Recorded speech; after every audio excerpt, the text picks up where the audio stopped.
స్థానిక ఛత్రపతి శివాజీ యువజన సంఘం ఆధ్వర్యంలో గణనాథుని యొక్క నవరాత్రి ఉత్సవంలో భాగంగా గత వారం రోజుల నుంచి నిర్విరామంగా అనేక రకాలైనటువంటి సాంస్కృతిక ఆధ్యాత్మిక సేవా కార్యక్రమాలు అన్నదాన కార్యక్రమంతో పాటు ఈరోజు మహిళలకు సంబంధించినటువంటి ఒక ప్రత్యేకమైనటువంటి కార్యక్రమాన్ని తీసుకోవడం జరిగింది.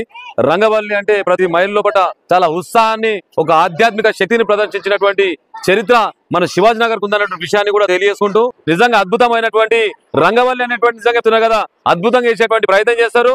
అందులో కూడా ముగ్గులు కూడా రెండు రకాల ముగ్గులు ఉంటాయి. చుక్కల ముగ్గు ఉంటుంది, డిజైన్ ముగ్గు ఉంటుంది. చుక్కల ముగ్గు ఏంటంటే చాలా కష్టంతో తెలుగుతో వేసేటువంటి ముగ్గు, డిజైన్ ముగ్గు అంటే ఇట్లా చూసుకొని టకటక చూసుకొని వేసేటువంటి ప్రయత్నం చేశారు.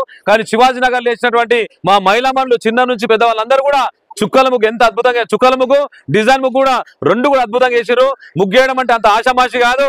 ముగ్గేయడం అంటే కూర్చొని చక్కగా ఒక లైన్ నుంచి ఇంకో లైన్ కలుపుకుంటా కరెక్ట్ కలర్స్ వేసుకుంటా అన్ని రకాల కలర్స్ ఏ కలర్ అయితే మన ఇంద్రధనస్సుల 7 కలర్స్ ఉన్నాయి. కానీ మా మహిళా మనులు 300 కలర్లు సృష్టించినటువంటి చరిత్ర మా మహిళా మనులకు ఉందనేటువంటి విషయాన్ని కూడా నేను మరొకసారి తెలియజేసుకుంటూ ఈ రంగవల్లిని సుమారు 200 మంది వేయడం అనేది సంగారెడ్డి జిల్లా చరిత్రలో, తెలంగాణ రాష్ట్ర చరిత్రలో 23 వార్డు సంబంధించినటువంటి చరిత్ర చాలా అద్భుతమైనటువంటి చరిత్ర.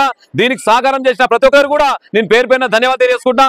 నేను నిజంగా కోరుకుంటే ఏంటంటే నాకు నా జీవితంలో నేను ఇంకా ఉన్నత స్థాయికి వస్తే ఇంకా అద్భుతమైనటువంటి కార్యక్రమాలు చేస్తా. నేను ఇంకా రాబోయే రోజుల్లో ఇంకా కొన్ని 100 కోట్లు సంపాదిస్తా. నిజంగా చెప్తున్నా కదా చాలా మట్టుకు సేవా కార్యక్రమం పెట్టేటువంటి ప్రయత్నం చేస్తా.